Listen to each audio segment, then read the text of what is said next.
कीजिए। इस क्वेश्चन में दिया हुआ है कि 3 सर्कल्स ईच ऑफ रेडियस ना touch each other the area is. तो यहाँ पर हमारे पास क्या है कि 3 सर्कल्स है। ओके, 3 सर्कल्स है, वो 3 सर्कल्स इस तरह से कुछ टच कर रहा है और उसमें पूछ रहा है कि ये जो बीच वाला जो एरिया है ये कितना है। अब इसका एक जनरल फार्मूला भी होता है, तो जनरल फार्मूला भी हम आपको बता देंगे और साथ साथ में इसको कैसे डेराइव करते हैं वो भी बता देंगे। जनरल फार्मूला आपको एग्ज़ाम के लिए बहुत ज़्यादा काम आएगा, लेकिन जो डेरिवेशन है वो बहुत ज़्यादा इम्पॉर्टेंट है कि अगर आप एग्ज़ाम में कभी आपके पास टाइम बचा है लेकिन आपको पता नहीं है, आपको फार्मूलाज याद नहीं है, तो फिर आप वहाँ पर डेराइव भी कर सकते हो।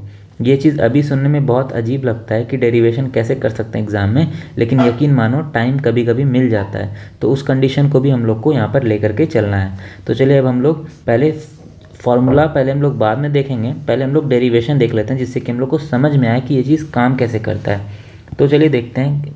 यहाँ पर दिया हुआ है रेडियस के बारे में नहीं बात किया गया है, तो जब भी रेडियस के बारे में नहीं बात किया जाएगा तीनों सर्कल का, तो हम लोग सबके रेडियस को सेम मानेंगे। तो अगर आप सबके सेंटर से, तीनों के सेंटर से आप इसको ज्वाइन कर दो लाइन को, ठीक है, तीनों के सेंटर से अगर आप इस तरह से ज्वाइन करोगे तो यहाँ पर हमारे पास एक ट्रायंगल देखने को मिलेगा।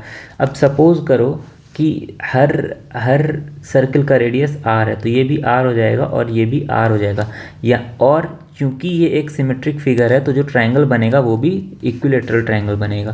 तो ये ट्रायंगल इक्विलेटरल है, तो इस ट्रायंगल को अब हम यहाँ पर बाहर में बना रहे हैं। ये ट्रायंगल हमारे पास कुछ ऐसा बन के आ रहा है, ठीक है, इक्विलेटरल ट्रायंगल जिसमें ये 60 डिग्रीज होगा और जो इसका लेंथ है वो 2r है। यहाँ पर देखिए r + r 2r। तो अब हमको अगर ये वाला एरिया निकालना है तो हमको क्या करना है, आपको क्या करना होगा कि इस पूरे का एरिया निकाल के और फिर हमें ये 3 सेक्टर्स के एरिया को माइनस करना होगा, ठीक है। तो पहले हम लोग पूरे ट्रायंगल का एरिया निकालते हैं। तो इस पूरे ट्रायंगल का एरिया कितना हो जाएगा, आइए इसको सॉल्व करते हैं। ये हो जाता है √3/4 r² यानी कि 2r², यानी कि √3/4 × 4 × r² यानी कि √3r²। तो ये ट्रायंगल का एरिया हमारे पास आ गया। अब हम लोग इन तीनों सेक्टर्स के एरिया को माइनस करेंगे, ठीक है। तो यहाँ पर हम लोग लिखते हैं एरिया ऑफ 3 सेक्टर्स। ये कितना आ जाएगा हमारे पास, एक सेक्टर का एरिया देखिए यहाँ पे एंगल कितना बन रहा है 60, तो पूरे सर्कल का एरिया कितना होता है, पूरे सर्कल का एरिया होता है πr², ठीक है, πr²।